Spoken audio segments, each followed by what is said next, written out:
मित्रांनो, माझे नाव पूनम आहे आणि माझे वय 27 वर्ष आहे. ही गोष्ट 6 महिन्याआधीची आहे. मी दिसायला खूपच सुंदर आणि गोरी होते.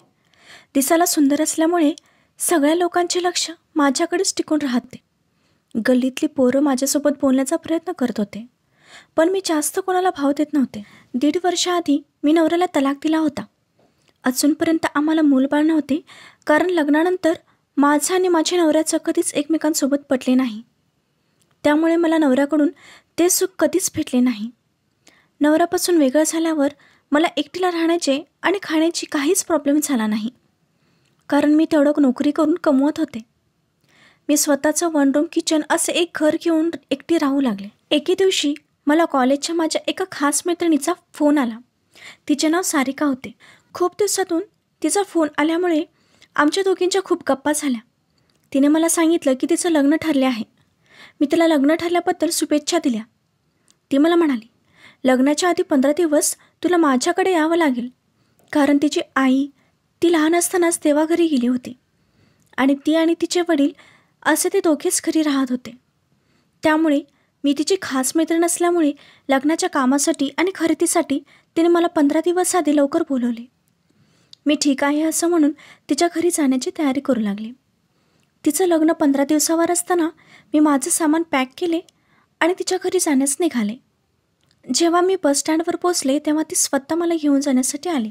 जेव्हा आम्ही दोघी तिच्या घरी पोचलो तेव्हा तिने सगळ्यांशी माझी ओळख करून दिली. तिने माझं सगळं सामान एका रूममध्ये ठेवले आणि ती मला म्हणाली, आजपासून ही तुझी रूम आहे. तू याच रूममध्ये तुझं सामान लावून घे. इथे तुला कोणीही डिस्टर्ब करणार नाही. मी माझं सामान एका बाजूला ठेवले आणि बेडवर पडले. रात्रभर प्रवास करून थकल्यामुळे मला तिथेच झोप लागली. संध्याकाळी तयार होऊन मी जशी खाली गेले तेव्हा सारिकाने मला तिच्याजवळ बोलवले आणि मला तिच्या लग्नातले कपडे दाखवू लागले. तिच्यासमोरच सारिकाचे पप्पा बसले होते. तेव्हा मला माहीत नव्हतं की ते सारिकाचे पप्पा आहेत. ते दिसायला खूपच जवान आणि हँडसम वाटत होते. त्यांच्या चेहऱ्यावर एक वेगळेच तेज होते. त्यांचे वय 42 ते 43 असेल, पण ते 34-35 वर्षाचे वाटत होते. ते मला काही विचित्रच नजरेने पाहत होते. मला त्यांच्या नजरेत काहीतरी गडबड वाटत होती. खूप वेळापर्यंत ते माझ्यासमोरच बसले होते. मी त्यांना इग्नोर करत होते, पण सारखी माझी नजर समोर त्यांच्याकडेच जात होती. थोड्याच वेळात आमच्या शाळेतले काही मित्रमैत्रिणी पण तिथे आले. आम्ही सगळ्यांनी मिळून खूप गप्पा मारल्या. सगळ्या मुली आपापल्या नवऱ्याचं कौतुक सांगत होते, पण मी तिथे गप्प बसले होते, कारण माझा नवरा चांगला नसल्यामुळे माझा तलाक झाला होता. काही वेळानंतर सारिकाचे पप्पा तिथून निघून गेले. ते निघून गेल्यावर मी सारिकाला त्यांच्याबद्दल विचारले. तेव्हा तिने सांगितलं की ते माझे पप्पा आहेत आणि त्यांचं नाव राहुल आहे. त्यांचे पप्पा रेल्वे विभागात काम करत होते, पण ते सध्या रिटायर आहेत आणि त्यांना पेन्शन भेटत आहे. त्यामुळे ते आता छोटा मोठा बिझनेस करत आहेत. असं संध्याकाळ झाली. जेवण वगैरे झाल्यावर सगळे त्यांच्या घरी निघून गेले. मी माझ्या रूममध्ये निघून आले आणि पलंगावर झोपले. मला ती पूर्ण रात्र झोपच आली नाही, कारण मी फक्त राहुल अंकलबद्दलच विचार करत होते.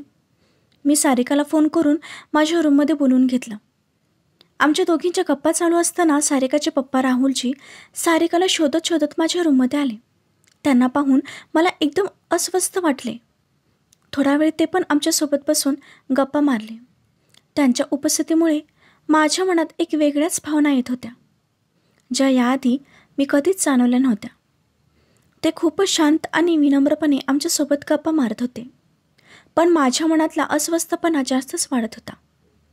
राहुलजींचे व्यक्तित्वात काय असं होतं की त्यांचे बोलणे माझ्या मनावर छाप ठेवत होते. थोड्या वेळानंतर राहुलजी आणि सारिका उठून त्यांच्या रूममध्ये निघून गेले. ते गेल्यानंतरही माझं मन अशांत होते. माझ्या मनात हे विचार येत होते की का त्यांच्या उपस्थितीमध्ये माझ्या मनात अशा विचित्र भावना जाणवत होत्या. त्यांचा विचार करता करता मला झोपायला 3:30 वाजले. सकाळी सारिकाने मला उठवले आणि म्हणाली, नाश्ता तयार आहे, आवरून लवकर खाली ये. मी फ्रेश होऊन खाली गेले. राहुलजी पहिल्याच तिथे आमची वाट पाहत बसले होते. त्यांनी मला पाहून हलकेसे स्मितहास्य केले. मी पण त्यांच्याकडे पाहून स्मितहास्य केले. त्यांच्यासोबत बसून मी नाश्ता करत होते, पण माझ्या मनात खूप सारे प्रश्न होते. नाश्ता झाल्यावर सारिकाने मला तिच्यासोबत बाजारात घेऊन गेली. बाजारात शॉपिंग करतानाही माझ्या मनात फक्त राहुलजींचाच विचार येत होता. माझं मन त्यांच्याकडेच ओढत होते. मला समजत नव्हते की हे बरोबर आहे की चुकीचे. संध्याकाळी जेव्हा आम्ही बाजार करून वापस आलो तेव्हा राहुलजी बाहेर गार्डनमध्ये खुर्चीवर बसून पेपर वाचत होते. सारिकाने मला त्यांच्याजवळ बसण्यास सांगितले आणि ती घरात निघून गेली. हे पहिल्यांदाच होते जेव्हा मी राहुलजींसोबत एकटीच बसले होते. राहुलजींनी मला माझ्या कामाबद्दल आणि माझ्या जीवनाबद्दल खूप काही विचारले.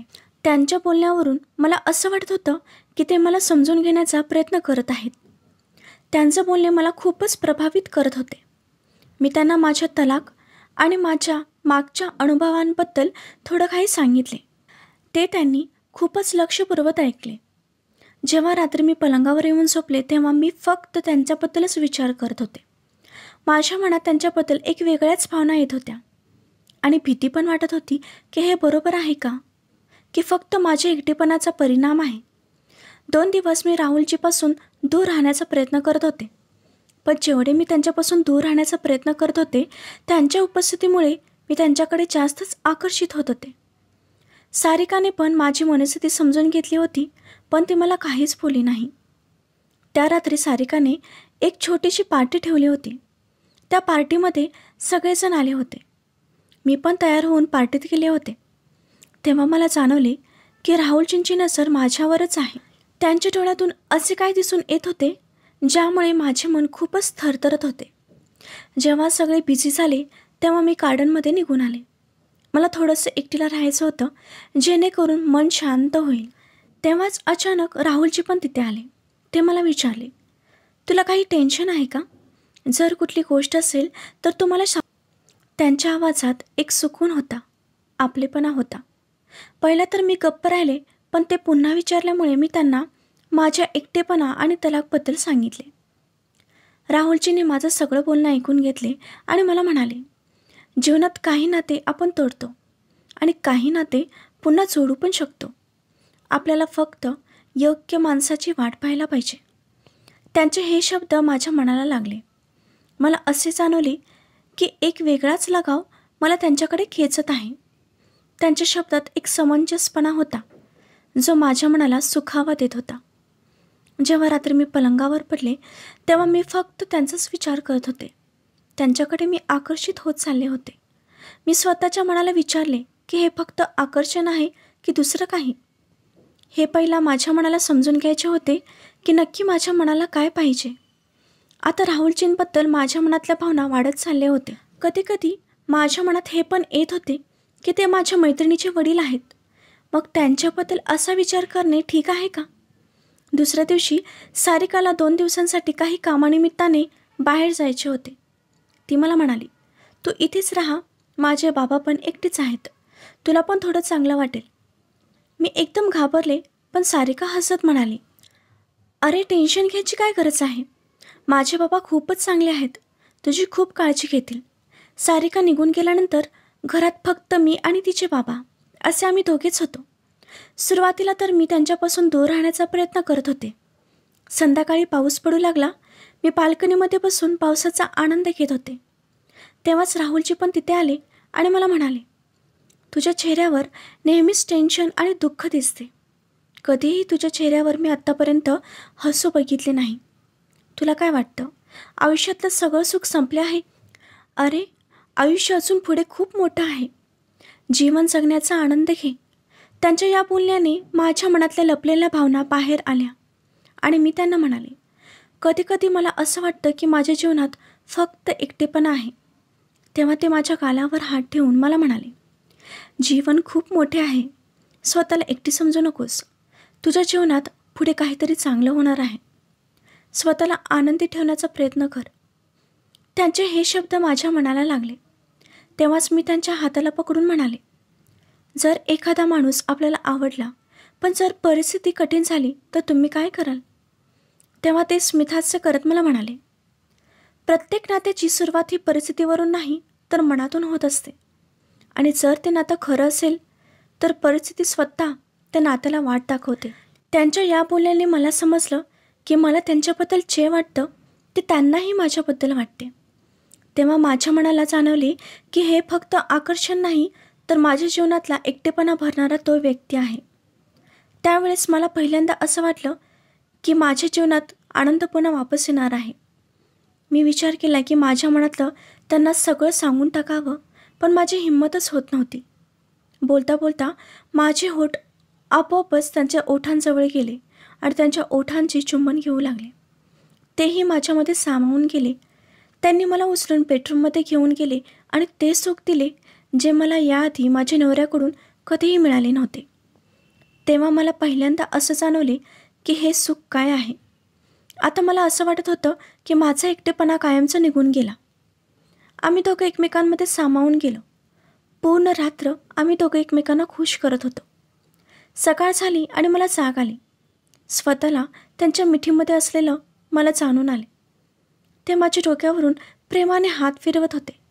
त्यांच्या या प्रेमाने फिरवलेल्या हाताच्या स्पर्शाने मला खूप सुखावा मिळत होता. त्यांनी माझ्या कपाळाला किस केले आणि मला म्हणाले, मी तुला इथून पुढे कधीच एकटीला सोडणार नाही. मी तुझ्या जीवनातला एकटेपणा भरून काढेन. मी तुला खूप सुखात ठेवेन.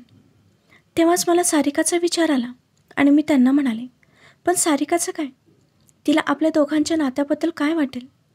तेव्हा ते म्हणाले, तू त्याची काही काळजी करू नकोस, सगळं व्यवस्थित होईल. तो पूर्ण दिवस आमच्या दोघांचा खूप चांगला गेला. संध्याकाळी सारिका आली. 2 दिवस असेच गेले. मी आणि राहुलची खूप गप्पा मारत होतो. माझ्या चेहऱ्यावर तो आनंद दिसून येत होता जे याआधी सारिकाने कधीच पाहिले नव्हते. आमच्या दोघांना असं बोलत असलेलं आणि आम्ही दोघं असे जवळ येत असलेलं पाहून सारिका एक दिवस मला म्हणाली, माझे बाबा तुझी खूप तारीफ करतात की तू खूप समजूतदार, मनमिळाऊ, मेहनती आहेस. तिच्या तोंडातून हे शब्द ऐकून मी एकदम घाबरले. तेव्हा तिने माझा हात तिच्या हातात घेऊन मला विचारले, तुला माझे बाबा आवडतात का? तिचं हे बोलणं ऐकून माझ्या काळजात धस्स झाले. मला समजत नव्हते की आता काय करू. माझ्या चेहऱ्यावर घाम येऊ लागला, हात थरथरू लागले. तेव्हा तिने माझ्या डोक्यावरून आणि गालावरून हात फिरवत म्हणाली, हे बघ, मी तुमच्या दोघांनाही समजू शकते, तसेच तुमच्या दोघांच्या प्रेमालाही मी समजून घेऊ शकते. 4 दिवस मी तुमच्या दोघांमधलं बोलणं, वागणं बघत आहे. मला असं वाटत आहे की तुमच्या दोघांमध्ये जवळीकता निर्माण झाली आहे. तुझ्या आणि माझ्या बाबांच्या आयुष्यात पुन्हा आनंद येत असेल तर मला काही प्रॉब्लेम नाही. तुम्ही दोघं लग्न करू शकता. तुमच्या दोघांनाही पुन्हा जीवनातला आनंद घ्यायचा हक्क आहे. अगं, प्रत्येक माणसाला आयुष्यात जोडीदाराची गरज असते. जर माझ्यामुळे तुमच्या जीवनातला आनंद निघून जात असेल तर हे मला आवडणार नाही. माझी इच्छा आहे की माझं लग्न होण्याआधी तुमच्या दोघांचं लग्न व्हावे, जेणेकरून मला माझ्या आईचेही प्रेम भेटेल. तिचं हे बोलणे ऐकून माझ्या डोळ्यातून अश्रू येऊ लागले आणि मी तिला घट्ट मिठी मारली. पाठीमागे बघते तर राहुलजी तिथे उभे होते. सारिका त्यांच्याजवळ गेली आणि म्हणाले, बाबा, आई गेल्यावर तुम्ही माझ्यासाठी दुसरे लग्न केले नाही. माझी इच्छा आहे की तुम्ही दोघांनी लग्न करावं. तिचं हे बोलणं ऐकून आम्ही दोघेही खूप खुश झालो. 2 दिवसांनी आमच्या लग्नाचा मुहूर्त काढला आणि सारिकाने आमच्या दोघांचं लग्न करून दिले. थोड्या दिवसांनी सारिकाचेही लग्न झालं. त्यानंतर मी आणि राहुलजी आम्ही दोघे खुशी खुशी राहू लागलो. मित्रांनो, कथा कशी वाटली कमेंटमध्ये नक्कीच सांगा. कथेला जास्तीत जास्त लाईक करा, शेअर करा आणि चॅनलला सबस्क्राईब करा. धन्यवाद.